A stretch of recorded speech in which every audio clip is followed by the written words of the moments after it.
Hello friends, तो fantastic four का पहला टीजर हमारे सामने आ चुका है एंड यार इट लुक्स वेरी नाइस। मैं फैंटास्टिक इसको नहीं बोल पा रहा, क्यों नहीं बोल पा रहा वो मैं आप लोगों को आगे बताऊंगा, but it looks nice and यार really I am damn excited for it, क्योंकि सबसे पहले तो ये फेज 6 की पहली मूवी होने वाली है एंड ये मूवी कहीं ना कहीं किसी ना किसी तरीके से एवेंजर्स डूम्सडे को सेटअप भी करने वाली है। तो भाई इसलिए हम लोग यहाँ पे ये उम्मीद कर सकते हैं कि रॉबर्ट डाउनी जूनियर का डॉक्टर डूम हमें यहाँ पे देखने को मिल सकता है एंड बट आई नो कि यार मूवी में जिस तरह का मतलब टीजर हमने जिस तरीके से देखा है, तो टीजर से कहीं भी ये नहीं दिख रहा कि डॉक्टर डूम की भी एंट्री होगी मूवी के अंदर। मतलब कि मूवी के अंदर हो सकता है कि पोस्ट क्रेडिट सीन में, जो मार्वल का ये हमेशा तरीका रहा है कि ये लोग हर चीज़ें पोस्ट क्रेडिट सीन में ही दिखाते हैं, हर चीज़ को पोस्ट क्रेडिट सीन में ही सेटअप करते हैं, तो इसलिए हो सकता है कि डॉक्टर डूम को भी ये लोग पोस्ट क्रेडिट सीन के अंदर ही सेटअप करें। बट भाई उसमें भी कुछ ना कुछ दिक्कतें आएंगी, कैसे आएंगी वो मैं आगे बात करूंगा। लेकिन सबसे पहले टीजर के ऊपर बात कर लेते हैं और जो भी हमें दिखाया गया है, लगभग 1.5 मिनट का टीजर था,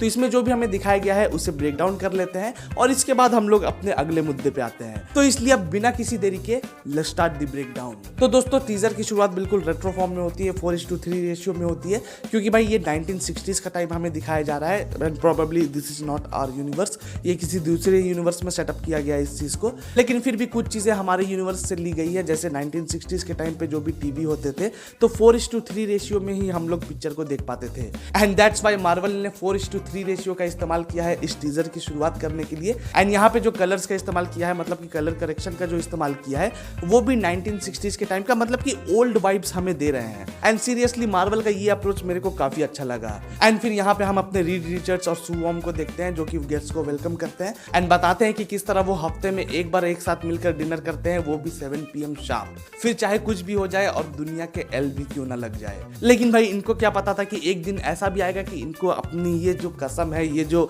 7 बजे खाना खाने की जो तलब है, वो एक दिन छोड़नी पड़ेगी। क्योंकि टीजर के इस वाले शॉट में हम लोग देख सकते हैं कि ये चारों फैंटास्टिक फोर के बिल्डिंग में ही होते हैं, यहाँ पे छत पे होते हैं, बालकनी वाले एरिया में होते हैं एंड मेरे हिसाब से प्रोबेबली ये लोग उस वक्त डिनर ही कर रहे होंगे या फिर डिनर करने की तैयारी ही कर रहे होंगे जब इनको आसमान से कुछ आवाज आई होगी और ये लोग बाहर गए होंगे और बाहर जाकर इन्होंने देखा कि भाई बवाल मचा हुआ है and this will be the exact time जहां पे इनको अपनी ये जो प्लेज है वो तोड़नी पड़ेगी कि भाई हम लोग 7 बजे खाना खाएंगे चाहे कुछ भी हो जाए। लेकिन यहाँ पे कुछ भी होने नहीं दे सकते वो लोग एंड प्रोबेबली यहाँ पे जो भी कबाड़ा हो रहा है वो उनको रोकना ही पड़ेगा एंड दैट्स वाई हमारा जो ह्यूमन टॉर्च है वो उड़ता है, आसमान में जाता है ताकि वो चेक कर सके कि आखिर ये लाइटनिंग जो है वो कहाँ से आ रही है एंड इसके पीछे का इंसान या एलियन या मॉन्स्टर या फिर जो भी वो कौन है, उसको ढूंढने के लिए यहाँ से वो अपनी उड़ान लेता है। एंड दोस्तों फिर टीजर में एक जगह हम लोग ये भी देखते हैं कि रीड रिचर्ड्स कह रहे होते हैं कि जब तक हम लोग स्पेस में नहीं गए थे तब तक उन लोगों के अंदर कोई भी पावर्स नहीं आए थे, वो एक नॉर्मल इंसान थे, मतलब कि सू के पास वो गायब होने वाली एनर्जी नहीं थी। द थिंग एक इंसान ही था जो अब पत्थर बन चुका है एंड हमारा जो ह्यूमन टॉर्च है वो भी आग बबूले नहीं छोड़ा करता था। तो भाई इन डायलॉग्स को सुनकर मेरे को ऐसा लगता है कि यहाँ पे इनकी ओरिजिन तो दिखाई ही जाएगी, 100% दिखाई जाएगी, बट प्रोबेबली उसको बहुत ज्यादा टाइम नहीं दिया जाएगा क्योंकि we all know the origin story. हमने 2015 में भी ओरिजिन स्टोरी देख ली है और 2005 में भी हमने ओरिजिन स्टोरी देख ली है, तो इसलिए मार्वल बहुत जल्दी में इसको निकालने की कोशिश करेगा, जिसके वजह से जो न्यू ऑडियंस है जिसने आज से पहले कोई भी फैंटास्टिक फोर की मूवी नहीं देखी है उनको यहाँ पे थोड़ी बहुत प्रॉब्लम हो सकती है। बहुत ज्यादा प्रॉब्लम आई डोंट थिंक की होगी, लेकिन प्रॉब्लम हो सकती है। तो इसलिए मैं आप लोगों को ये एडवाइस करूंगा कि आप लोग यार पुरानी फैंटास्टिक फोर मूवीज को भी एक बार ऐसे ही देख लो, ताकि जब आप लोग जुलाई में फैंटास्टिक फोर मूवी देखने के लिए जाओ तो ऐसा ना हो कि हर चीज आपको समझनी पड़े। तो इसलिए मेरी ये एडवाइस रहेगी कि अगर आप लोग फर्स्ट टाइम वॉचर्स हो, इससे पहले आपने फैंटास्टिक फोर के बारे में कभी सुना नहीं, ना कोई एनिमेटेड सीरीज देखी, ना कोई मूवी देखी, तो आप लोग पुरानी मूवीज एक बार देख लो। 2015 वाली आई थिंक कि ज्यादा अच्छी थी 2004 या 5 वाली से,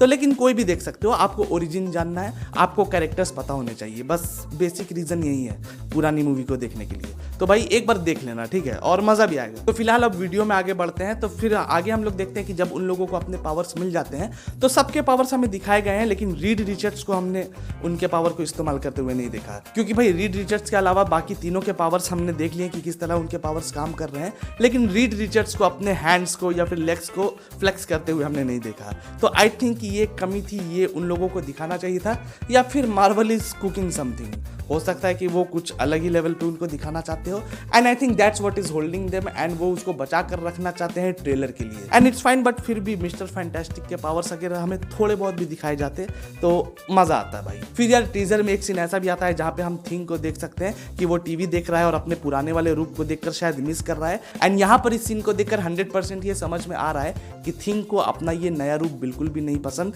एंड भाई यहाँ पे जब थिंग की बात कर ही रहे हैं तो जिस तरह की शेप उसको दी गई है, जिस तरह का लुक उसको दिया गया है, उसे मार्वल ने बिल्कुल कॉमिक एक्यूरेट बनाने की कोशिश की है एंड वो अच्छा भी लग रहा है, no doubt about it. But I think कि और भी ज़्यादा उसके लुक्स के ऊपर काम करनी चाहिए थी, क्योंकि भाई पर्सनली मेरा ऐसा मानना है कि कॉमिक में जो लुक होता है उसे लाइव एक्शन में अच्छे से रेप्लिकेट नहीं किया जा सकता। यहाँ पे मार्वल ने कोशिश तो बहुत अच्छी की है बट यार पता नहीं देख कर मज़ा नहीं आ रहा। तो यार हाँ ही लुक्स फाइन बट थोड़ा और भी ज़्यादा बल्कि अगर उसे दिखाया जाता तो और भी मज़ा आ सकता था। फिर इसके बाद इस सीन को ध्यान से देखो, यहाँ पे ये जो स्पेस वाला सीन है आई थिंक कि ये वो एग्जैक्ट मोमेंट था जहाँ पे इनको अपने पावर्स मिले थे, क्योंकि यहाँ पे हम लोग देख सकते हैं कि जैसे ही यहाँ पे वो लाइटनिंग होती है तो सू गायब होना शुरू हो जाती है। एंड यार यहाँ पे मैं एक और बात बताना आप लोगों को भूल गया, ये जो हमने थिंग का सीन देखा है जहाँ पे वो टीवी देख रहा था तो यहाँ पे वो अच्छे से ड्रेस्ड अप है, ठीक है। तो यहाँ पे उसका शर्ट देखो, व्हाइट कलर का शर्ट पहन रखा है। और फिर इस छत वाले सीन को देखो, यहाँ भी उसने उसी व्हाइट वाले शर्ट को पहन रखा है जहाँ पे वो सारी चीजें हुई थी और ह्यूमन टॉर्च गया था ऊपर। तो भाई यहाँ से मैं इस बात को कंफर्म कर सकता हूँ कि थिंग जा रहा होगा फैंटास्टिक फोर के टावर साथ में डिनर करने के लिए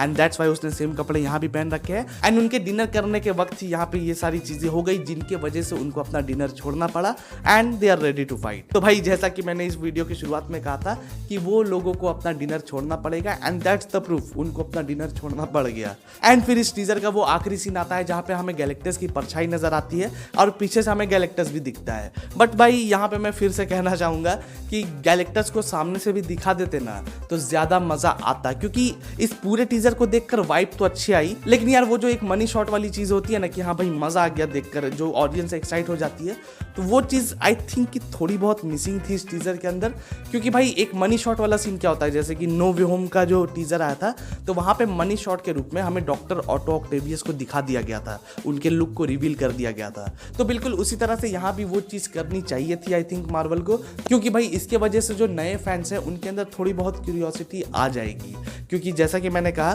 कि जो लोग फैंटास्टिक फोर के बारे में नहीं जानते, पुरानी मूवीज उन्होंने नहीं देखी है, तो भाई उनको एक्साइट करने के लिए आपके पास टीजर में ऐसा कुछ खास चीज थी नहीं। आपके पास एक ही चीज था, अगर आप विलेन को रिवील कर देते जो बैड एस लगता रवि कुमार की तरह।